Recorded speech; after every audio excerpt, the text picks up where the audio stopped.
Turn off the lights, lock your doors, and be silent. Because the story you're about to hear works best in the quiet, when every sound feels louder and your mind starts imagining things on its own.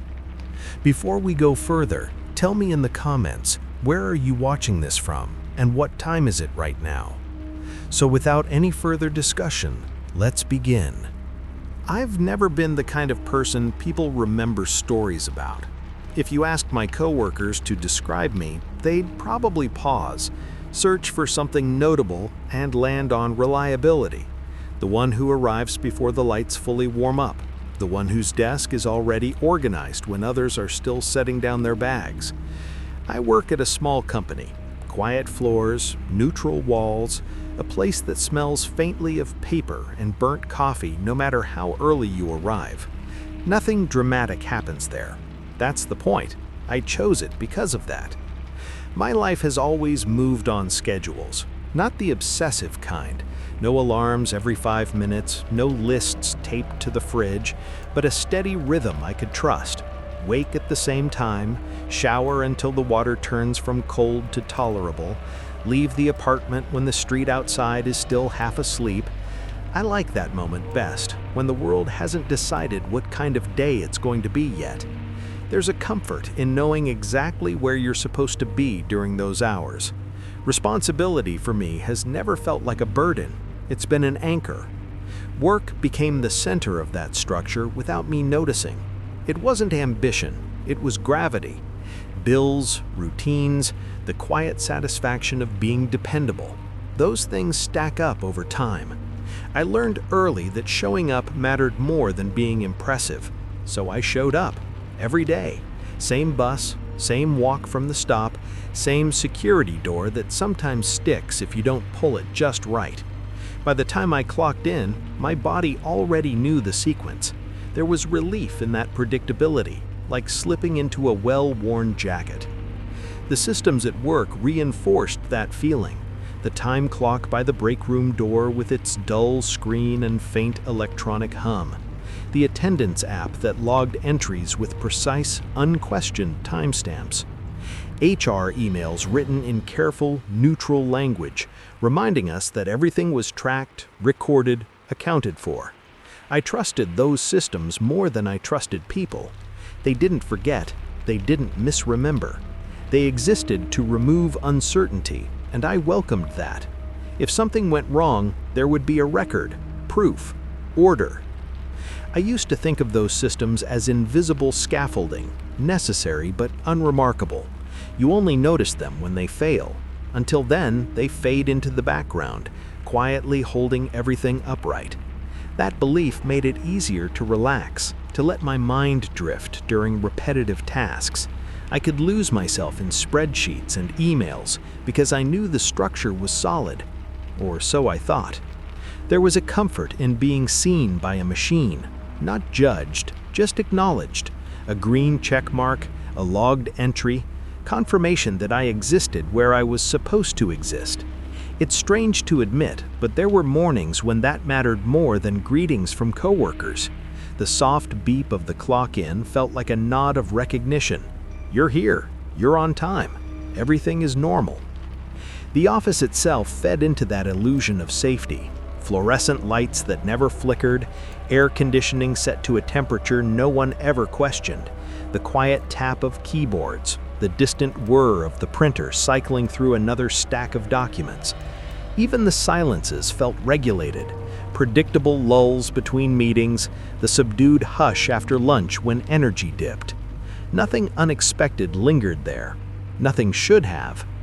I built my sense of self around that reliability without realizing how fragile it was. If you'd asked me who I was back then, I would have talked about responsibility, about being someone others could count on. I would have told you that stability wasn't exciting, but it was honest. That systems existed to protect us from chaos, from mistakes, from ourselves. I believed that deeply. Belief has a way of blinding you to its own edges. The first time I felt something shift, it was subtle enough that I almost dismissed it. A moment where the routine hesitated like a skipped beat. I remember standing at the time clock, my finger hovering just a second longer than usual before pressing in.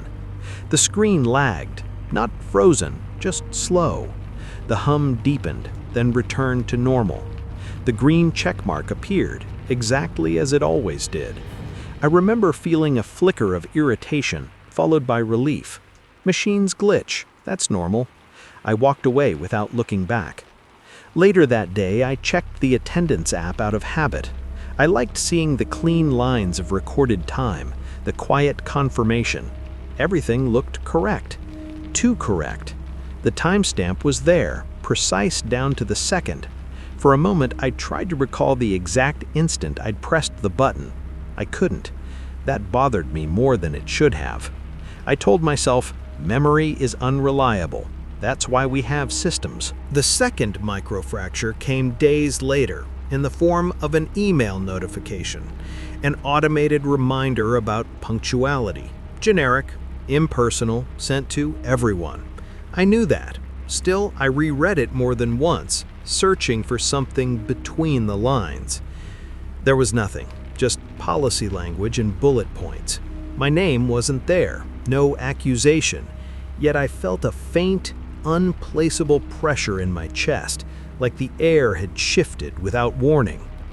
I started paying closer attention after that, not in a paranoid way, just aware.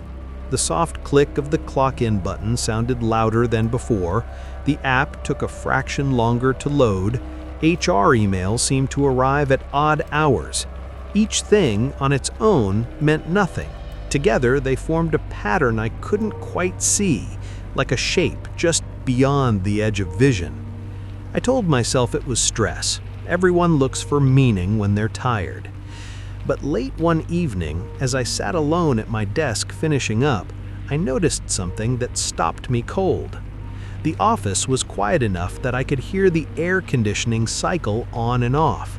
My screen reflected the empty room behind me. In that reflection, the time clock's screen glowed faintly green, active, waiting.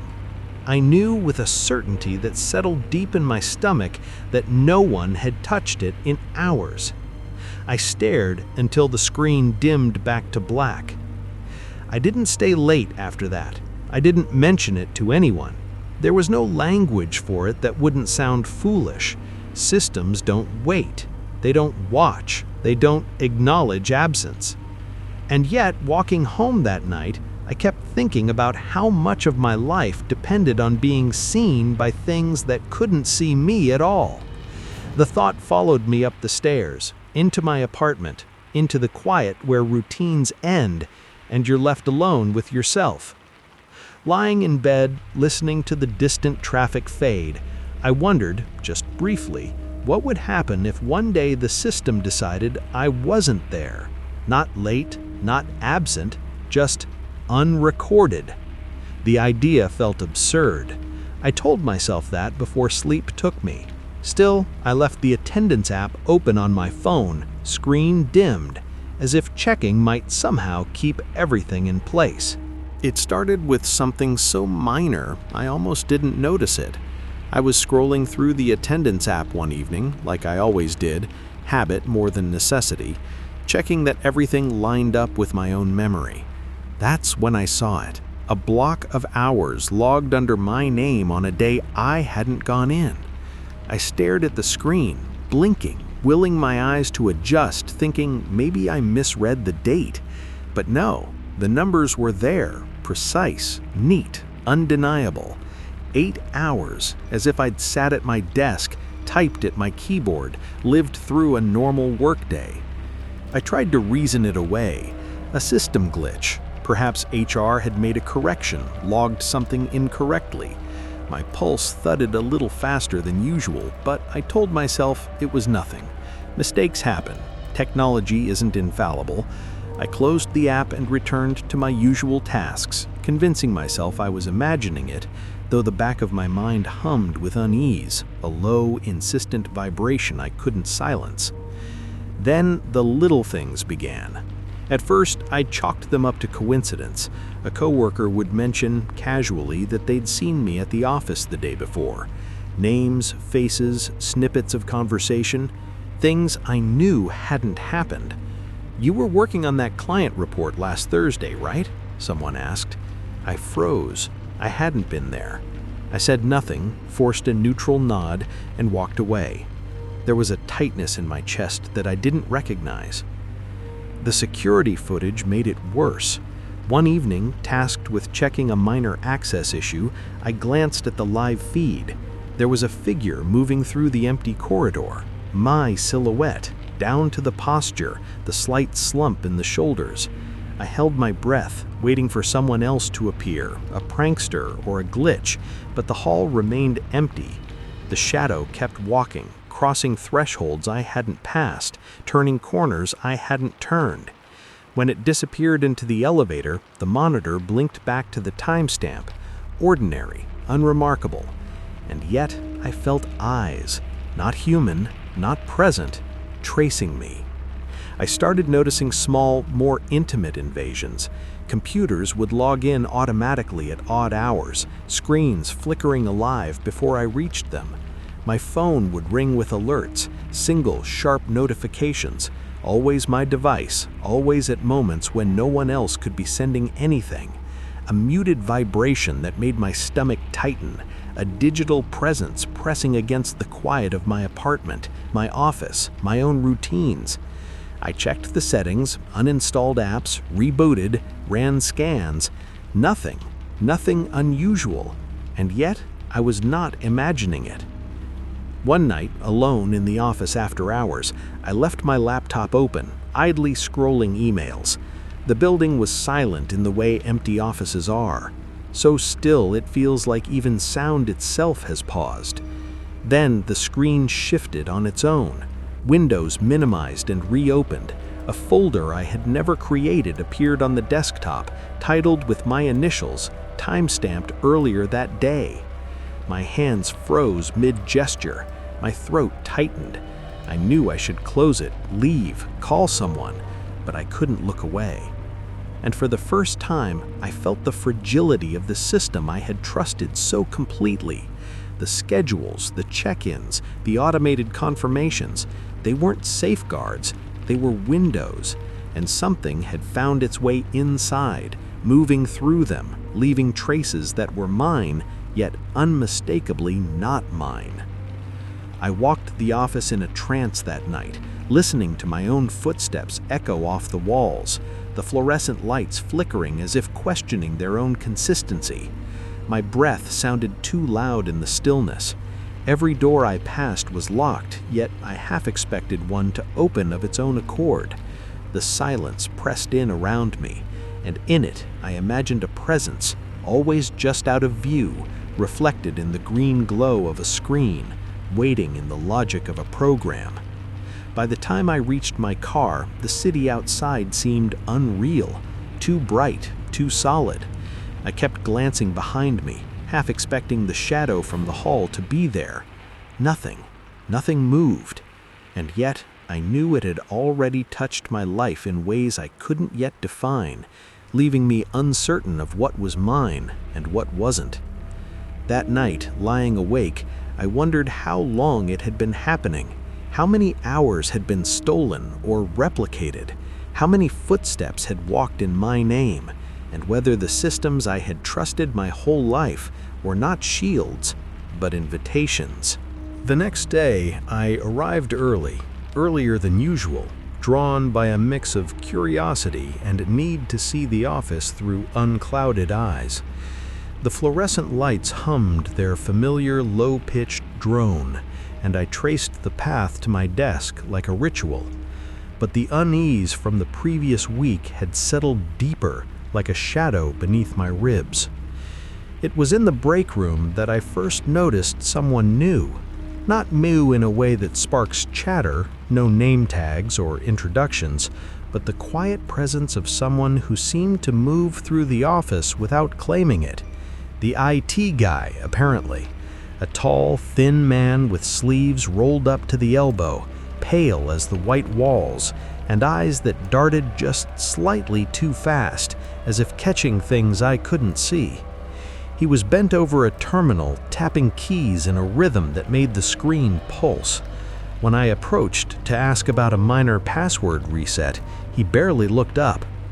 "You've been having anomalies?" His voice was flat, matter of fact, but there was an edge beneath it. Not alarm, exactly, more a recognition. I blinked. "What do you mean?" He hesitated, just long enough for the air to seem to thicken. "Phantom employees, systems logging hours that don't exist, shadows in the surveillance feed." I laughed, a dry, humorless laugh. "Like me?" He finally looked at me then, just for a moment. The corner of his eye flicked to the clock-in app. "Maybe. You're not the first." That was all. He went back to the keyboard, fingers dancing over keys, leaving me staring at the screen as though it could suddenly confess all the secrets the office had been hiding. Curiosity became necessity. I began asking around, carefully, cautiously. HR, the manager, old co-workers I rarely spoke to. Most deflected, smiled, shook their heads, but one, Maria, an assistant who'd been at the company for over a decade, paused at my question, her expression tightening. "Phantom employees?" she murmured. Her eyes flicked toward the doorway, then back to me. "There have been a few strange cases, people who disappeared, not just from the building, from the records, attendance logs that changed overnight, names that no one remembered hiring." Her voice dropped lower, almost a whisper. "It's usually small things at first, but it grows. The systems let it." I felt it then, the same tightness, the same hollow sense of being watched. My pulse picked up. I wanted to ask more, to press, but a glance at the IT guy across the room stopped me. He was watching, now with intent, tapping something into the screen, oblivious to everything else. That night, I stayed late again, digging through archived records I shouldn't have, old spreadsheets, logs, forgotten HR emails. Names appeared over and over, resigned employees, vanished employees, corrected hours, phantom entries. One file stood out, a folder labeled Clocking Protocols. Inside, a series of memos outlining rules that made no sense. Employees were instructed to never override system prompts, to report discrepancies immediately, to avoid questioning logs. Notes scribbled in the margins hinted at security breaches, unexplained access points, even internal warnings that had been ignored for years. And then, buried at the end, a list of incidents marked simply Case 47, unaccounted hours logged, employee not found, no trace after 3 days. My stomach sank. I recognized the format, the logs, the shadow in the footage, the hours that weren't mine. The thought that rose, slowly, coldly, was simple and terrifying. This wasn't just a fluke, a ghost in the machine. It was a pattern, a history. Something or someone had been moving through this company long before I noticed, leaving traces in systems we all trusted, exploiting the routines that made us feel safe. Even as I closed the laptop, I could feel it, the lingering hum of the fluorescent lights, the subtle vibrations through the floorboards, the faint electric charge in the air. It was all part of it. Not the office, not me, something larger, older than me, using these systems to write itself into the day-to-day, waiting in the quiet. And for the first time, I realized the stakes weren't just personal. This was systemic, built into the walls, the code, the protocols we had all accepted. A history of manipulation stretching back years, ignored, unnoticed, until now. I left the office that night with the weight of it pressing on my shoulders. The streets outside felt narrower than usual, the streetlights too dim, as if the city itself had shifted. And in the back of my mind, I couldn't stop thinking, if it had been doing this long before me, How long until it decided I wasn't supposed to notice at all? The first thing that changed was the frequency.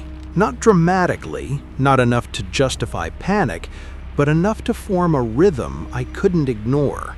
One extra clock in became 2, then 3. Hours appearing late at night, early morning, times when I was asleep, when my phone was on the bedside table and my apartment was silent except for the refrigerator cycling on and off. I would wake up, check the app, and see neat, complete shifts logged under my name. Start time, end time, break deducted, as if someone had followed protocol carefully, respectfully even. I started keeping track on my own. Notebooks, screenshots, dates written in the margins of receipts. I told myself it was precaution, not obsession, but the more I compared the entries, the clearer the pattern became. The overnight shifts weren't random. They clustered. Tuesdays, then Thursdays, always ending a few minutes before dawn, always logged cleanly, without errors. The system wasn't malfunctioning, it was behaving consistently. That realization sat heavy in my chest, like a weight I couldn't shift. At work, I tried to act normal. I smiled when spoken to, I answered emails promptly. But small things began to feel wrong in ways that were hard to articulate. My pen wasn't where I'd left it. My chair was adjusted slightly lower.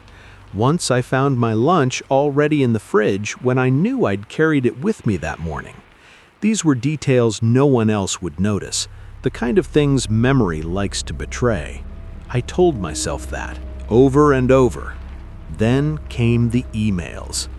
The first one was harmless, a short reply sent to a client, polite, efficient, written in my tone. That was what unsettled me most. I didn't remember sending it, but I could imagine myself doing so. The phrasing matched my habits, even the punctuation felt familiar. When I checked the timestamp, it aligned perfectly with one of the unexplained clock ends. I sat very still at my desk, the office noise fading into a dull blur, and tried to recall that moment. Nothing surfaced, just a blank stretch where memory should have been. After that, it escalated quietly. Calendar invites accepted, internal messages acknowledged, a voicemail left from my extension confirming a meeting I hadn't agreed to attend. I listened to it 3 times, phone pressed hard against my ear. The voice was mine, or close enough that the difference felt meaningless. Calm, professional, slightly tired. I remember thinking that whoever or whatever had done this understood me better than I understood myself. I stopped leaving personal items out in the open. I locked drawers. I took my notebook home. Still, things shifted, subtle enough that I couldn't prove it, but persistent enough that I felt it every time I returned to my desk. There was a sense of having arrived second, of stepping into a space that had already been occupied and carefully reset. The air felt warmer sometimes, like a room after someone's just left it. The building itself began to participate. Lights flickered in sections I'd already passed through. Not sudden flashes, slow, hesitant dimming, as if the electricity were reconsidering its choices.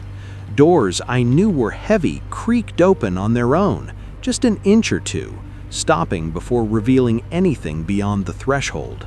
I would pause, listen, wait for footsteps that never came.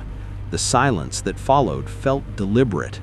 I checked the security footage again. This time I wasn't looking for confirmation. I was looking for alignment, and I found it. The shadows appeared during the same windows as the unexplained shifts. A figure moving through the halls at 2:13 a.m. A pause near my desk at 3:02. Always just out of clear view. Always consistent in height, in gait. Too consistent. The timestamps matched the logs exactly. I felt a coldness settle in my stomach as the realization took shape. Whatever was clocking in wasn't improvising. It was following a schedule. I started sleeping poorly, not nightmares, something worse, long stretches of shallow rest, waking with the sense that time had passed incorrectly. Once I checked the app at 4 a.m. and saw I was currently clocked in, active, ongoing. I stared at the screen until it dimmed, my reflection staring back at me, pale and unfamiliar. When I refreshed, the entry vanished. No correction notice, no alert, just gone. At the office the next morning, no one mentioned anything unusual. That might have been the most frightening part. The systems were acknowledging something, but the people weren't, or couldn't, or wouldn't. I began to feel less like a victim and more like a variable, something the system was testing, adjusting, learning from. Late one evening, as I packed up to leave, the lights over my desk flicked on behind me. I hadn't turned them off. I stood there for a long moment, hand on my bag strap, listening to the hum, feeling the faint vibration through the floor. I didn't turn around right away. I waited, counting my breaths, wondering if I would hear footsteps approach or if the space would remain stubbornly, unnervingly empty. When I finally looked, nothing had changed. My desk was exactly as I'd left it, clean, orderly, ready for someone else to sit down and continue where I'd stopped. As I left the building, I had a thought I couldn't shake. The patterns weren't just increasing, they were refining. Whatever was happening wasn't chaotic anymore, it was settling in. And the most unsettling part was how easily it fit into the life I'd built around routine, how little it needed to change to make room for itself. That night, as I lay awake listening to the quiet click of my phone locking itself, I wondered, not for the first time, how much of my presence was still required, and whether the system had already begun to notice the difference. The resignation date was blank. I sat there longer than I should have, the screen's light reflecting faintly in the darkened office, my reflection layered over rows of data that hadn't been meant to resurface. I clicked through related files, performance reviews, attendance logs, all immaculate, too immaculate. No sick days, no late arrivals, just a sudden stop. No exit interview, no termination record, just absence. I remembered something then, not clearly, more like the outline of a memory that had been smoothed over. My first week at the company. HR explaining the clock-in procedures with unusual emphasis. Never override system prompts, never correct your own hours, report discrepancies immediately. I'd assumed it was bureaucracy, liability, but now it felt like ritual. I dug further. Old security reports, vague references to unauthorized continuity, a flagged incident involving access after termination. One note, hastily written, stood out. System behavior consistent with retained user identity. I closed the file and sat back, my chair creaking softly beneath me. The office felt different now, less empty, less neutral. The hum of the electronics no longer sounded passive, it sounded busy, like a conversation I wasn't part of. I thought about the way the shadow moved in the footage, the confidence of it, the lack of hesitation. It didn't wander, it knew where it was going. Of course it did. It had my map. A memory surfaced then, one I hadn't thought about in years. My first job out of school, a temp position, short-term contract. The man I replaced had left suddenly, no warning, no explanation. His desk still had a plant on it, dry and brittle, like it had been forgotten rather than abandoned. I'd asked about him once. The answer had been vague. It didn't work out. I wondered now how many times that sentence had been used. The idea that took shape was not comforting, but it was coherent. Something in these systems didn't let go. It didn't delete identities cleanly. It preserved them, learned from them, and when the conditions were right, when another person fit closely enough, it continued. Not a ghost, not exactly. A remainder. That night, as I gathered my things, my phone vibrated with a calendar alert, a meeting reminder scheduled for the next morning, one I hadn't created. The title was simple: Check-in. I stood there in the dim office, phone warm in my hand, listening to the soft click as the lights behind me shut off row by row. For the first time since this began, I didn't feel like something was trying to replace me. It already had a version of me that worked just fine. The question that followed me out into the night wasn't, "What is it?" It was much quieter than that. It was whether I was still necessary at all. I tried to talk about it carefully at first. I didn't use words like double or mimic. I framed everything the way the company preferred: calm, factual, reasonable. I mentioned inconsistencies, logged hours I couldn't account for, emails I didn't remember sending. I brought screenshots, file histories, timestamps. I laid them out like evidence, neat and restrained, trusting that clarity would do the work for me. It didn't. My manager listened with a polite stillness, hands folded, eyes fixed on a point just over my shoulder. When I finished, there was a pause, too long to be thoughtful, too short to be concerned. He suggested stress, burnout, maybe a sleep issue. He reminded me gently that systems don't lie, but people misremember. He smiled when he said it, as if offering reassurance. HR was worse. They spoke in careful phrases, the kind that feel padded on the inside.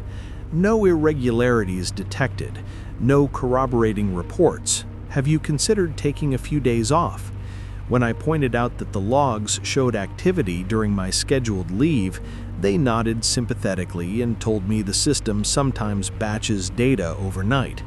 I asked about the old employee, the one whose records mirrored mine. Their expression didn't change, but something in the room tightened. They said those files were archived, irrelevant. They suggested I stop digging. I left those meetings feeling lighter in a way that frightened me. Not relieved, emptied, as if my words had been absorbed and neutralized, rendered harmless by policy language and practiced calm. Whatever was happening to me didn't exist in their framework, and therefore it didn't exist at all. That was when things began to push back.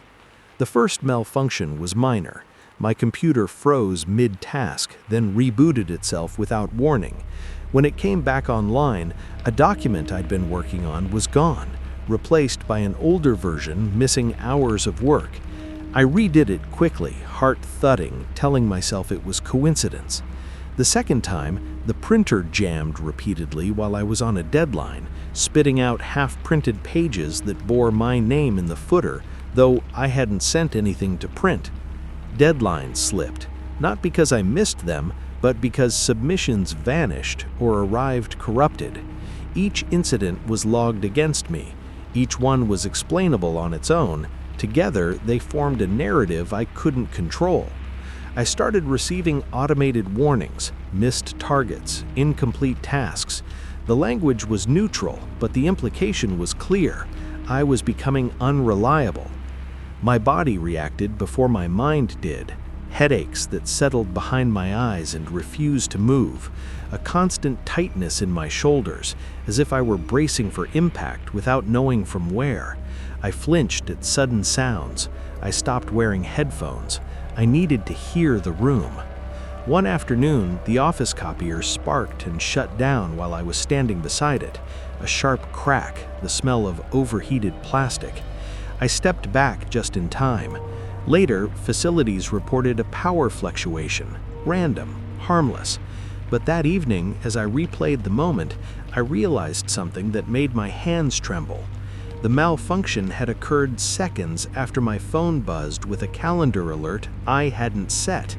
It was learning where I was. Outside of work, the boundaries dissolved. Friends replied to messages I didn't remember sending. Casual plans were confirmed, then canceled in my name. I'd open my inbox to find conversations already in progress, my tone consistent, my responses reasonable. It didn't sabotage everything, that would have been obvious. Instead, it adjusted. Subtle miscommunications, missed connections, small fractures that left me apologizing for things I couldn't recall doing. One night, my phone rang, an unfamiliar number. I let it go to voicemail. When I listened back, my breath caught. It was my voice again, steady, composed, leaving a message for someone I didn't recognize, confirming details of a meeting scheduled for the following week, not at the office, somewhere else, somewhere I had never been. I stopped sleeping properly after that. I'd wake with the sense that something had already happened while I was unconscious, that time had been used without my consent. I began leaving lights on, doors locked, devices powered down.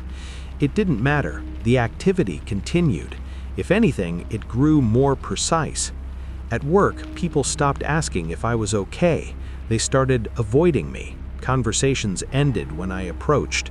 I caught fragments, concerned whispers, my name spoken with a tone that suggested caution. I'd been framed without accusation, undermined without confrontation.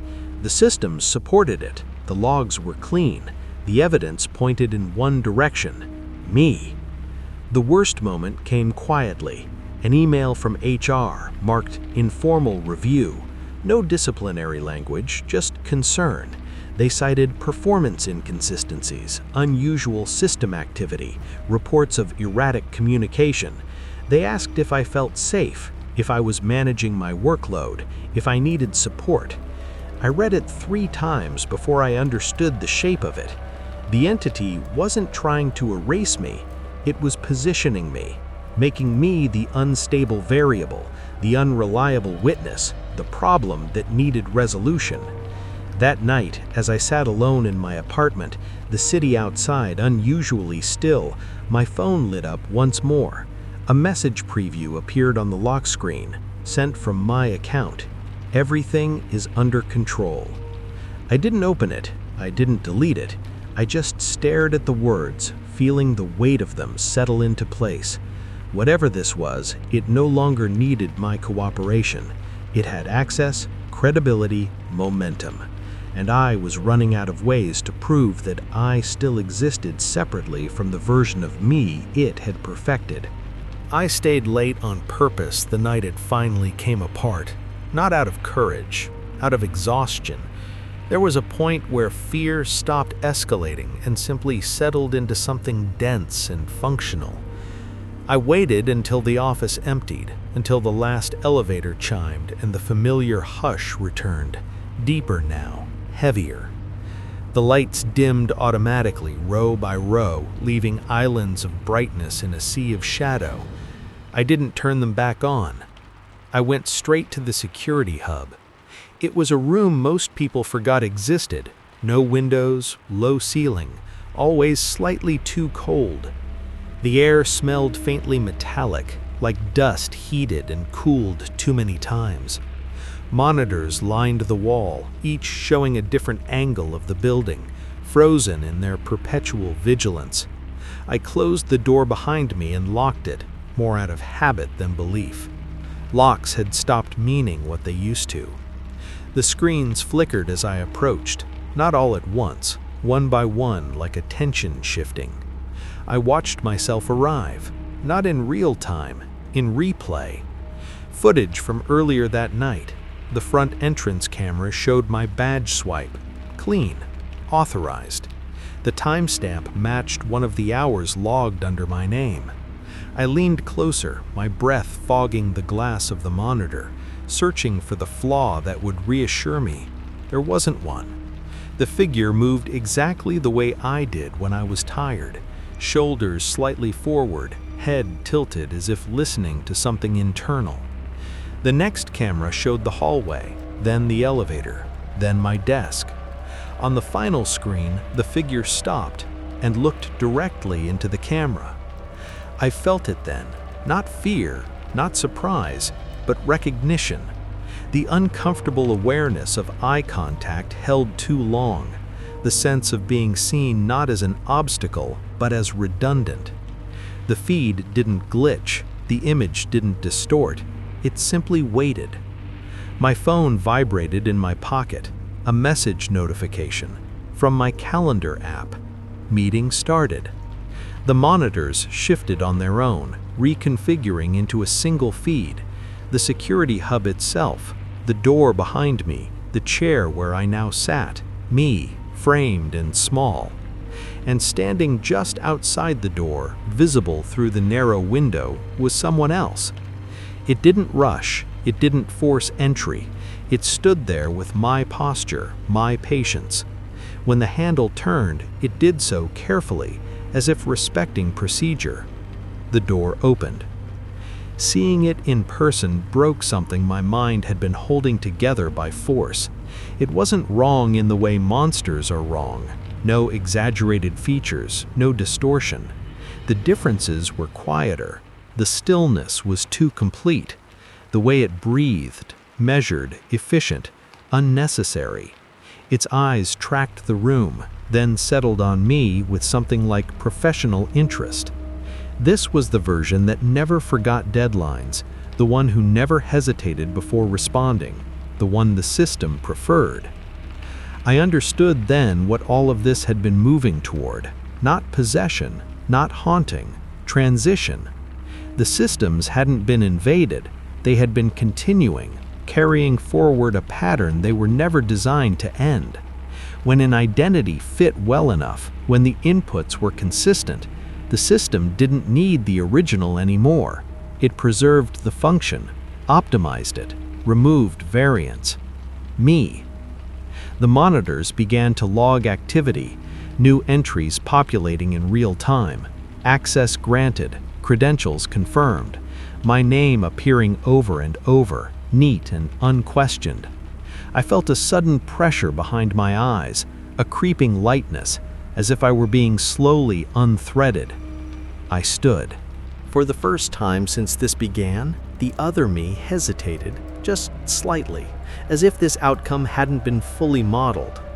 I crossed the room to the main terminal, the one tied into everything. Attendance, access, identity.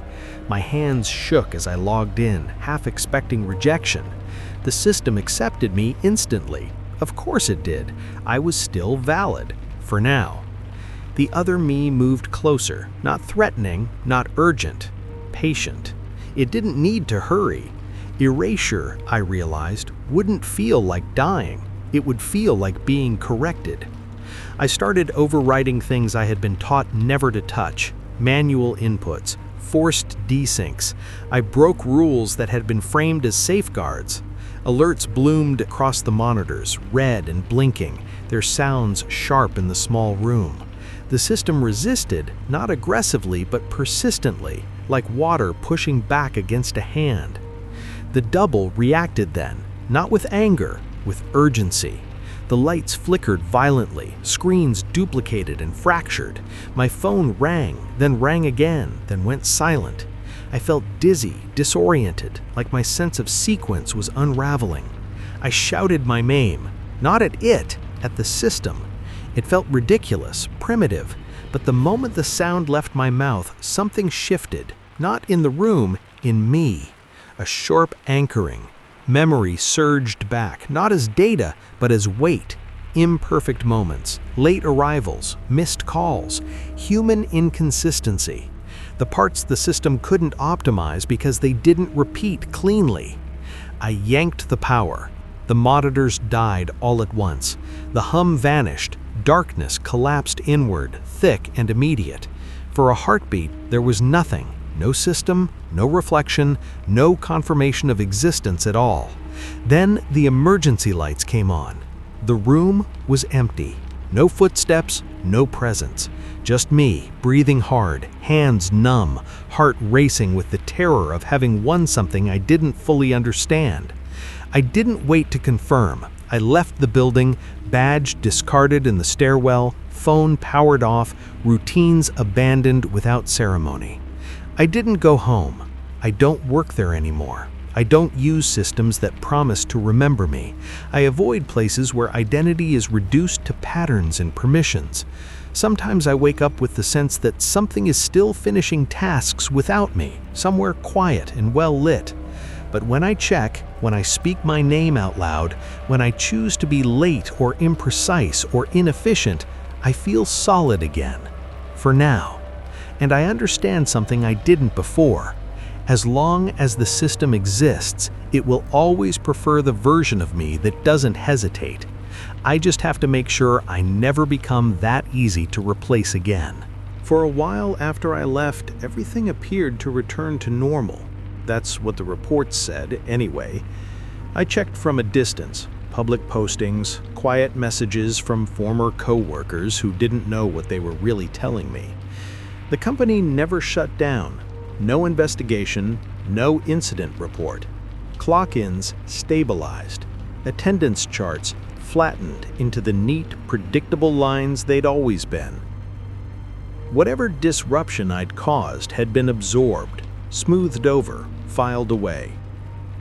From the outside, it looked like a brief system hiccup, something resolved. I tried to let that mean something. I rebuilt my days carefully. No strict routines, no apps that tracked my movements. I paid in cash when I could. I arrived places early or late on purpose, just to feel the freedom of it. I stopped checking logs, stopped refreshing screens for confirmation that I existed. There was relief in that, a thin but genuine peace. For the first time in months, I slept through the night without jolting awake, convinced I'd missed something important. Weeks passed. Then, one evening, as I washed my hands in a public restroom, I caught a glimpse of movement in the mirror behind me, just a flicker, someone passing the doorway. I turned, no one there. When I looked back at the mirror, my reflection lagged by half a second before matching me again. I told myself it was fatigue, bad lighting, old glass. The explanation came easily, which should have worried me more than it did. The signs didn't return all at once. They never do. A receipt appeared in my jacket pocket from a cafe I didn't remember visiting. The time stamped on it was late, well past midnight. An email draft sat open on my laptop one morning, addressed to no one, empty except for a subject line, following up. I hadn't written it. I hadn't sent it.